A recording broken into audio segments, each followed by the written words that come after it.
मैं बताऊँ क्या? बताओ।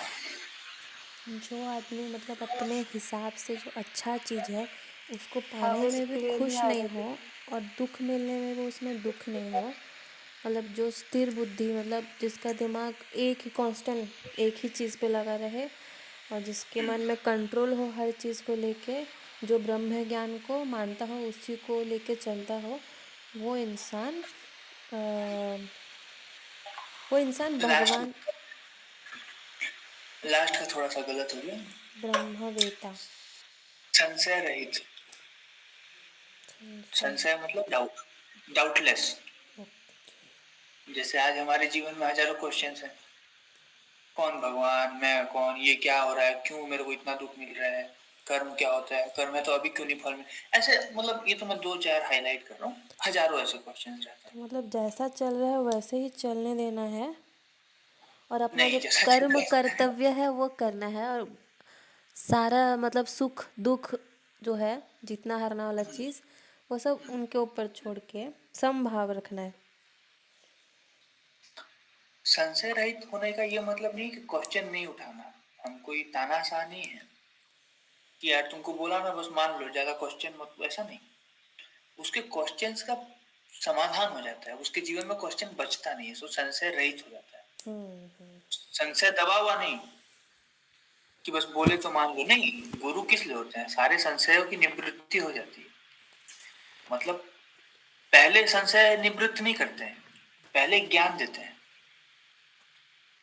ज्ञान देने के बाद अगर कोई सा स्पेसिफिकली उसका संशय रह जाता है तो उसको अलग से डाउट क्लियर किया जाता है, क्योंकि ज्ञान अपने आप सारा डाउट क्लियर कर देता है।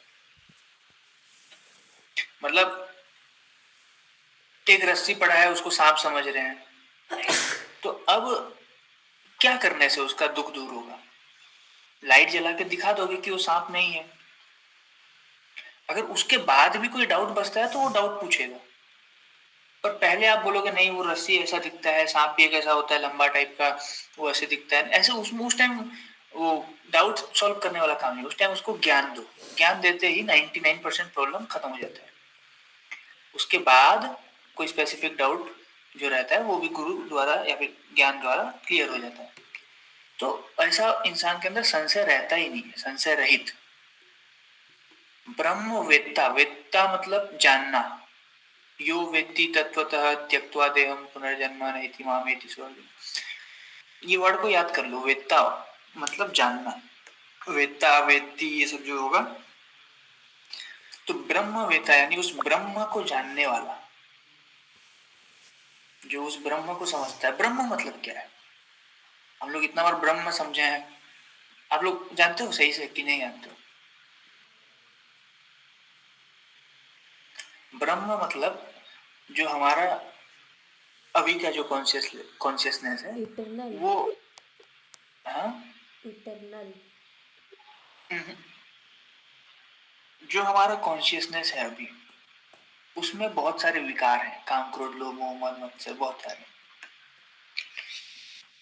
तो जब हमारा, इसलिए अभी इसको जीवात्मा बोला जाता है। अलग अलग शरीरों में जो हम सारे आत्मा पोस्टेड है कहीं से, जीवात्मा बोलते हैं।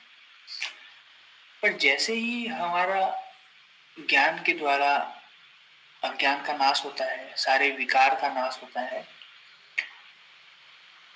तो हमारा आत्मा का जो एक परिशुद्ध स्थिति आता है उसको ब्राह्मी स्थिति बोलते हैं, और उसको ब्रह्म बोला जाता है। मतलब वही आत्मा है, वही जीवात्मा, कोई ऐसा कुछ अलग बन नहीं जाता है, कुछ नहीं होता है। Things are as it is. पर जब वो विकार रहित हो जाता है तो वो जीवात्मा ब्रह्म कहलाता है।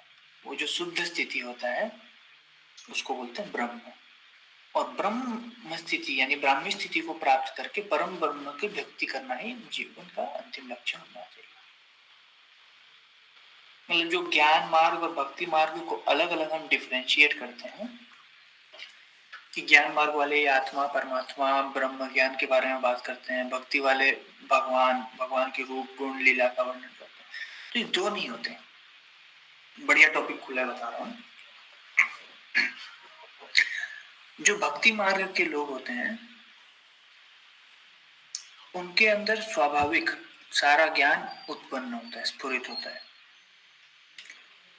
आप सिर्फ भक्ति करो, केवल भक्ति, तो जितना ज्ञान है सब अपने आप आपके अंदर आ जाएगा। बहुत एकदम सच सच वाला बात है, कोई इधर उधर का बात नहीं। कैसे आएगा? जो इंसान सारा वेद शास्त्र, जैसे अभी हम गीता में वैराग्य ये सब पढ़ रहे हैं, ये सब और भी बहुत सारे वेदों का सार बात आपके दिमाग में अपने आप आएगा। आपका जो वाणी होगा वही वेद वाक्य बन जाएगा। जैसे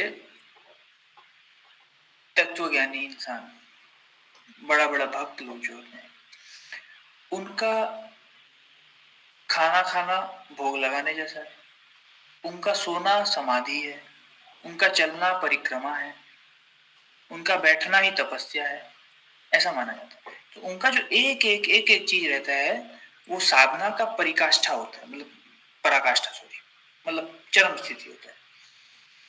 तो आपको बाहर से दिख रहा है वो चल रहा है, पर उसका मन से अंदर कुछ और ही चल रहा है। तो सिर्फ भक्ति ही हर एक स्थिति आपके अंदर जागृत कर देगा।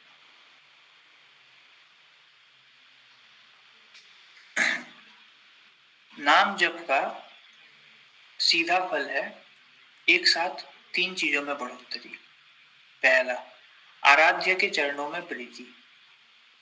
दूसरा, संसार से वैराग्य। और तीसरा, स्वरूप बोध। एक साथ तीनों काम करता है। जब हम नाम जपते हैं तो at the end of the day अपने आप खुद अपना निरीक्षण करेंगे हम, तो हमको पता चलेगा कि हमारे अंदर से संसार के प्रति जो राग था वो नष्ट हो रहा है धीरे धीरे। भगवान के प्रति जो प्रेम था उसमें बढ़ोतरी हो रहा है, और अपने स्वरूप का भी बोध हो रहा है। कई बार छोटे छोटे अनुभव, छोटी छोटी झांकियां अपने स्वरूप की, भगवान की आएंगी धीरे धीरे। नाम जप का 3 प्रभाव एक साथ पड़ता है, इसीलिए बहुत ही पावरफुल है ये।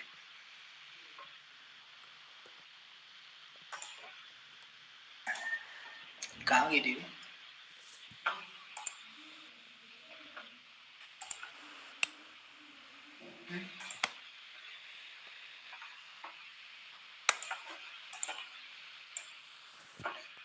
इधर कहाँ गई? कहाँ गई दीक्षा?